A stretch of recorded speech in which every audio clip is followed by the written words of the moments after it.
Yeah, but you just said you don't ask who the investors are. No, I said, do you?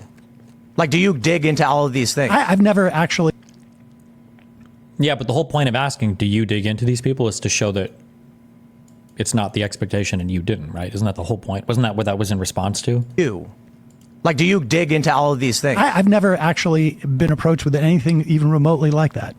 So when I got reached out to, like, by Discovery and Nat Geo, Even remotely like that. So Sam is hinting at the dollar value there. So Sam hit both big points. This was a content distribution agreement, right? They were licensing your content. It's not just a sponsor. And it was a huge dollar amount. And Sam hit both points. Good job. Not as strong as the second one, but we got 6 more minutes. I said, I'm familiar with what this is. Oh yeah, no. If a I mean, I licensed my show to Peacock, and you know what they are. Well, yeah. I mean, National Geographic is a well-known thing. But if somebody comes in and says, like, we're going to give you that kind of money for your programming, what's the difference between a license and a sponsor? When somebody sponsors your content, they're basically coming with this saying, like, hey, can you place an ad? Or can you use your content to make people kind of like buy my stuff? I want you to endorse a product or show an advertisement to get people to buy stuff from me.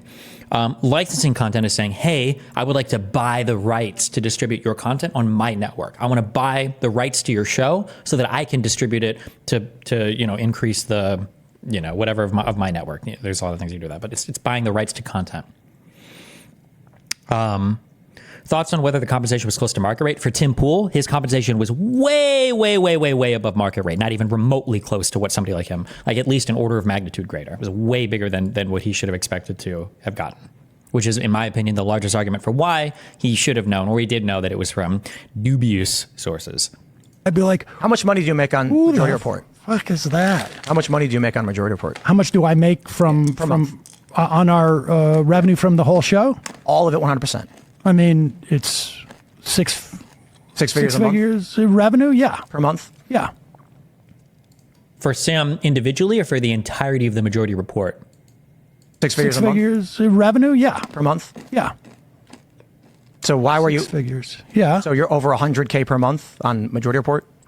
I think, some months. I mean, certainly the past couple of months have been really good. Some months are a little bit less. I think you do a majority. I don't know about your other channels, but you do about 20 million per month in views. Other channels? Like, I don't know if you have other shows. I'm saying Majority Report does about 20 million. That's it. And with 20 million views per month, you do over 6 figures.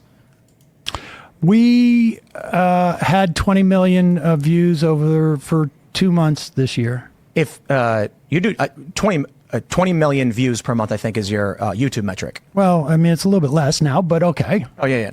If a company came to you and wanted to license the show, which would...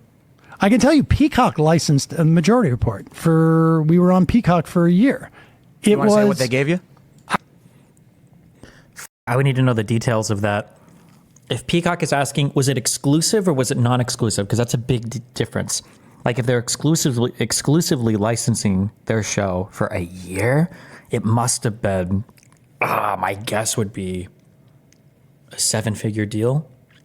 But if it was a non-exclusive, it might have been like, I don't know, 200, 300K maybe for the whole year. It depends. Like, for non-exclusive, but I would need to know I would need to know more details. Like, are you making content? Well, yeah, is it exclusive or non-exclusive? And then, like, what kind of rights are they buying to your content? Like, is it allowing them to post it into perpetuity? Are you allowed to retract all of your content after a year? Or it was non-exclusive for the first hour of their show, and then it was exclusive afterwards? I will tell you this. From what I read, you made more in a month than we made in a year. Yeah, that. Assuming it was non-exclusive, that sounds... Or I'm sorry. Yeah, assuming there were big parts that are non-exclusive, that sounds right. But I would have to see the exact deal. But it's not. But whatever Tim Pool, if he's trying to draw a comparison, I don't know why Tim would even try to do this. Tim was being paid massively more than market rate. He's not. Him trying to do this weird code. That's what somebody my size could expect is absolutely not true. He's so lying, and he's just relying on the fact that nobody knows what podcasts sell for or what YouTube videos sell for or whatever. He's way above market rates. Here. You want to say what they gave you? I will tell you this. From what I read, you made more in a month than we made in a year. Maybe that's just bad business on your part, I guess. He's a f***ing retard. You're just so stupid. Sam, please fight him on this. Maybe. So, Or maybe it turns out that they were just a company who had metrics as opposed to like we're trying to get propaganda. Yep. no, I think I mean, like, they were, right? You know for a fact they were a company trying to get propaganda. So I don't know how you can say no to that. Yeah, that is true. They obviously weren't turning a profit. They weren't even remotely close to turning a profit on anything, which is fine, by the way. You might buy early content as a loss leader, but they also weren't showing good growth either. That, like, I'm pretty sure Lauren was the one that was posting the videos on that channel that were getting more views than everybody else. And by that point, I'm pretty sure she was dwarfed in size by Tim Pool, probably smaller than Benny William or Johnson, I don't know, whatever the weird fucking dude is, and Dave Rubin, who I don't even know what his position is in the fucking media sphere now. Like, it's not even a good buy. Like, but even on metrics, ignoring revenues, ignoring, you know, money generated or whatever. Like, To like we're trying to get propaganda.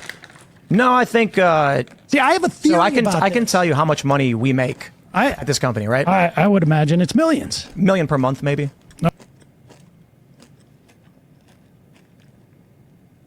I don't know if I believe that anymore. That Tim Pool's company generates millions per month. The only reason why I'm not sure is because I know some of those supplement ads can pay outrageous amounts. But absent the Russian money, I don't know if I believe that he's making that Tim Cast IRL is making 7 figures a month. But I would have to see other sponsors. Okay. That's, So when a company comes to me and says, we want to have you, who makes, as a company, $1 million a month, a show in which we will have a non-exclusive distribution, but takes the branding, then we're going to say, in 1 or 2 years, how much do we make on this show per month? Well, it's in excess of 400,000. this was a new show. This was this show, right? So there's a few caveats. This channel is my first channel. It's got 1.35 million subscribers. It used to be my biggest channel where I would routinely get 500,000 to 1 million per video, or maybe like 600,000 per video on certain shows. And then we're talking about doing a show like this where you'll get, you have 1,000,005 subscribers. I've got 1 million plus subscribers, or with the other channels, it's big names coming, doing these debates tends to attract a lot of sponsorship. So you had any? Big names coming to do these debates attracts a lot of sponsorship.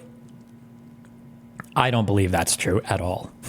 The politics world is fucking AIDS cancer when it comes to politics. Or I'm sorry, when the politics world is AIDS cancer when it comes to sponsorships or advertising, which is why my guess is, and somebody can correct me if I'm wrong, or if you have links to Tim's show, I'd be interested in seeing it.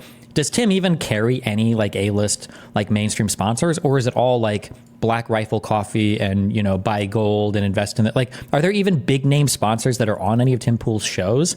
Like, does he have like a Coca-Cola sponsor or a Samsung sponsor or anything like that? Or is it like all like VPNs and gold? And I've never seen a big name sponsor like that on his show, but I could be wrong. debates tends to attract a lot of sponsorship.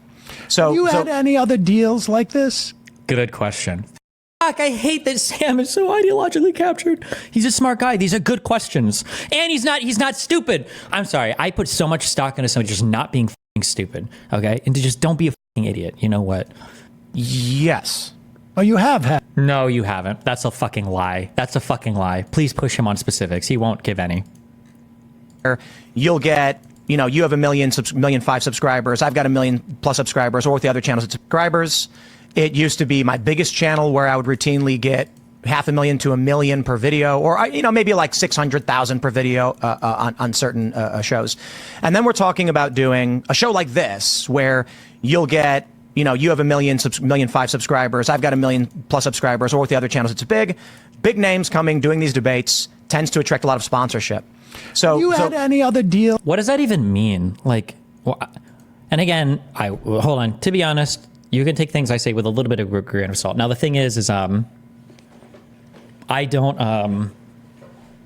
do a lot of work with sponsors. I tend to know some industry rates, and I've done work with sponsors in the past, and I've seen larger deals in the past. But the thing is, I won't blatantly lie to you like Tim Pool will. So there might be things that are outside of like my intimate knowledge, but like even citing like, oh, here's the subscribers that my channel has. I've never had a convo with a sponsor. It's like, how many subs do you have? It's always how many views do you get per video, right? And then like where in the video can I stick the ad? How many views can I expect to get in a video with an ad? Like stuff like these are like I've never heard somebody say like, oh, I've got 4 million subs. No one cares. They want to know your monthly video views, or they want to know the views on the videos that their ads are going to be stuck on. That's what they want to know. Like how many people are going to see the ad read. But I don't